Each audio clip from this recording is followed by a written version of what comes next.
అయితే చంద్రబాబు నాయుడు గారు ఈ మధ్యన దావోస్ వెళ్ళారు కదా, దావోస్ వెళ్ళారు, తిరిగి వచ్చేసారు. ఒకళ్ళుగా తెలియంది వాళ్ళ అబ్బాయి ఇండస్ట్రీస్ మినిస్టరు, మళ్ళా నాయుడు గారు కేంద్ర మంత్రి గారు వంది మాగదు అందరూ కలిసి దావోస్ వెళ్ళారు.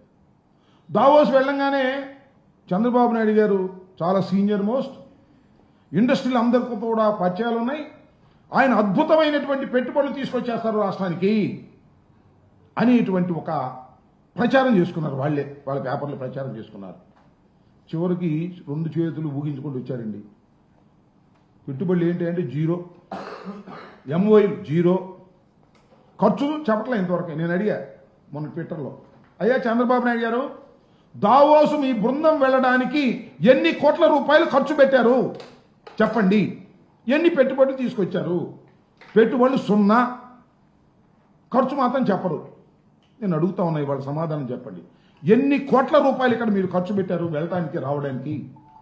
కనీసం దారి ఖర్చులకు పనికొచ్చేటటువంటి ఎంఓఐలైనా చేసుకున్నారా, పెట్టుబడులైనా తీసుకొచ్చారా అంటే చంద్రబాబు నాయుడు గారు జనమంతా ఇలా అంటున్నారని చెప్పేసి ఆయన ఎక్కడ ఒక విచిత్రమైన మాట మాట్లాడాడు.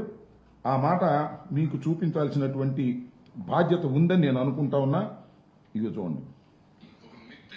చేశారు మీరు మీడియా కానీ కొంతమంది కానీ ఏది దావోసుపోతే ఎంఓయూలు చేసుకోవాలి, మళ్ళీ ఎంఓయూలు ఏమైనా అడిగేవాళ్ళు ఉంటారు. కాగితం మీద పెట్టేసి అదేదో చేయడం అది కాదు, కరెక్ట్ కాదు. Yes, I'm very happy. There is a good competition among states. ప్రధాన కేరళలో ఉండే కమ్యూనిస్ట్ గవర్నమెంట్ కూడా పోటీ పడే పరిస్థితికి వచ్చారు. విన్నారుగా, మళ్ళీ వినిపించాలా? అంటే ఏంటంటే ఆయన చెప్పేది ఒక మిత్ అంట. దావోస్ వెళితే పెట్టుబడులు వస్తాయనేది ఒక భ్రమ. దావోస్ వెళ్ళకోకుండానే పెట్టుబడులు వస్తాయి. మరి ఎందుకు వెళ్ళారని చలిలో పాపం దావోసు అంత కష్టపడి ఇంతమంది ఎందుకు డబ్బులు ఖర్చు, కోట్ల రూపాయలు? మీ అబ్బాయి, నువ్వు, అలాగే ఇండస్ట్రీస్ మినిస్టరు, కేంద్ర మంత్రి గారు, వంది మాగదులు, అధికారులు చలిలో వెళ్ళారు. మీరు కోటు కూడా వేసుకోలేదు, అందరూ కోటు వేసుకున్నారు. కానీ చంద్రబాబు నాయుడు గారు కోటు వేసుకోలేదండి. ఎంత కష్టపడ్డాయండి. కోటు ఆయన వేసుకోవడానికి ఆయన ఆరోగ్యం ఎలా చేయదు, ఇది వాస్తవం. దాన్ని కూడా ఒక సంక్షోభాన్ని కూడా ఉపయోగించుకునే విధానంగా కోటు కూడా వేసుకోకుండా వెళ్ళాడు, కష్టపడ్డాడని చెప్తున్నారు. ఏ పెట్టుబడులు అంటే అవన్నీ పెట్టుబడులు వస్తాయండి, మిత్ అదంతా కూడా అని ప్రచారం చేసేటటువంటి ప్రయత్నం ఇవాళ చంద్రబాబు నాయుడు గారు చేస్తున్నారు. అంతేకాదు, ఎప్పుడు ఈ టక్కు టమార విద్యలు చంద్రబాబు నాయుడు గారికి అనుకూలంగా ఉంటే ఒక రకంగా, వ్యతిరేకంగా ఉంటే మరో రకంగా ఆయన చెబుతాడు, పత్రికలు రాస్తాయి. మీకు 14 సంవత్సరాలు చంద్రబాబు నాయుడు గారు పరిపాలన చేశారు కదా, మీరు చూశారు లేదో, 2014-19 కాలంలో గ్లోబల్ ఇన్వెస్ట్మెంట్ సమ్మిట్ అని పెట్టారు. గుర్తుంది మీ అందరికీ, గ్లోబల్ ఇన్వెస్ట్మెంట్ సమ్మిట్ అని. ఏం చేశారు చూశారు? దానిలో 10 లక్షల కోట్ల రూపాయల పెట్టుబడులు వచ్చేసాయి అన్నారు.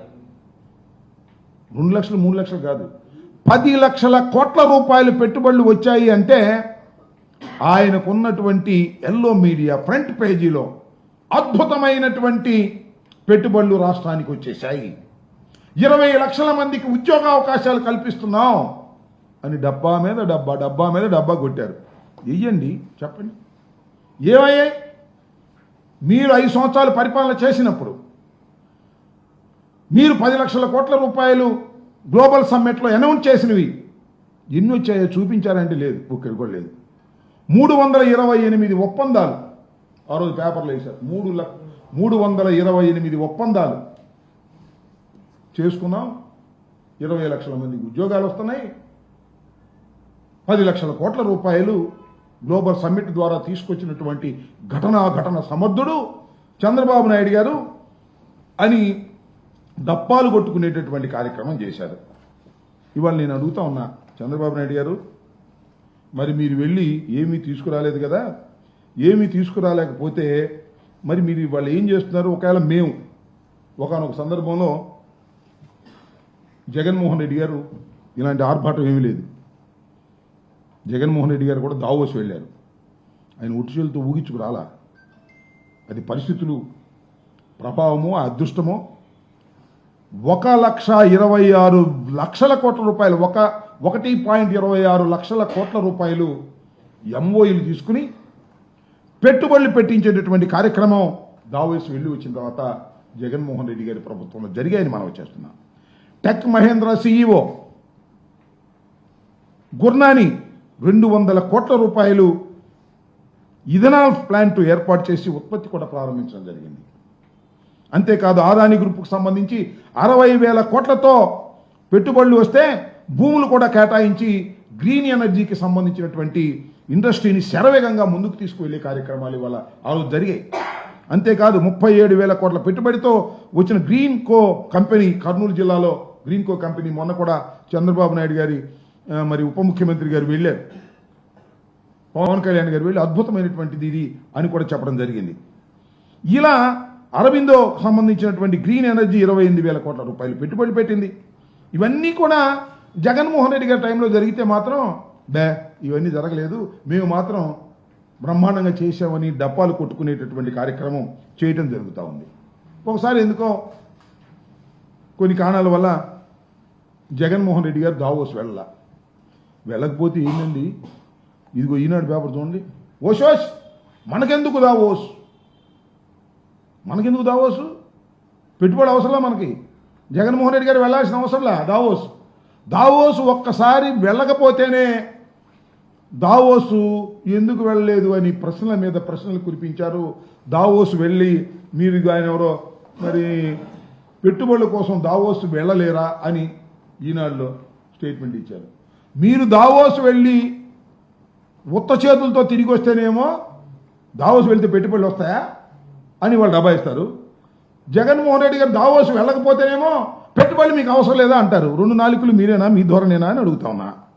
అదేమంటే అప్పుడు రాశారు వాళ్ళు, చంద్రబాబు నాయుడు గారు చెప్పాడు, పొరుగు రాష్ట్రాలను చూసి బుద్ధి తెచ్చుకోండి, పొరుగు రాష్ట్రాలు దావోసు వెళ్ళి ఎన్ని పెట్టుబడులు తీసుకొస్తున్నాయి, ఏమని జగన్మోహన్ రెడ్డి గారు మీరు దావోసు వెళ్ళలేదు, పొరుగు రాష్ట్రాలను చూసి బుద్ధి తెచ్చుకోండి అన్నారు. మరి ఇప్పుడు ఏం చెప్పాలి మేము? పక్కన మహారాష్ట్ర, పక్కన తెలంగాణ, వాళ్ళని చూసి మీరు బుద్ధి తెచ్చుకోవాలా? వాళ్ళు శుభ్రంగా వెళ్ళారు, కోట్లు వేసుకున్నారు, పెట్టుబడులు ఇచ్చారు, ఎంఓఎని తీసుకొచ్చారు. మరి చంద్రబాబు నాయుడు గారు కోట్లు వేసుకోలేదు, పెట్టుబడులు తీసుకురాలేదు. వాళ్ళ అబ్బాయి వెళ్ళాడు, ఇండస్ట్రీస్ మినిస్టర్ వెళ్ళాడు, రామ్మోహన్ నాయుడు వెళ్ళాడు, అందరూ ఊగించుకుంటా పెద్ద పెద్ద కోట్లు వేసుకొచ్చి ఊగించుకుంటా తిరిగి వచ్చారు. దీనికి మాత్రం ఏందండి దావోస్ వెళ్తే పెట్టుబడులు వస్తాయండి, రావు, ఎంఓఏ రేసులు సరిపోయిందా అంటారు ఇవాళ కోతలు. ఎట్టు పడితే అటు నాలుగు తిప్పేటటువంటి కార్యక్రమం నారా చంద్రబాబు నాయుడు గారు చేసేటటువంటి ప్రయత్నం చేస్తున్నారు. కట్టుకథలు వినిపించేటటువంటి ప్రయత్నం చేస్తారు. అసలు నిజంగా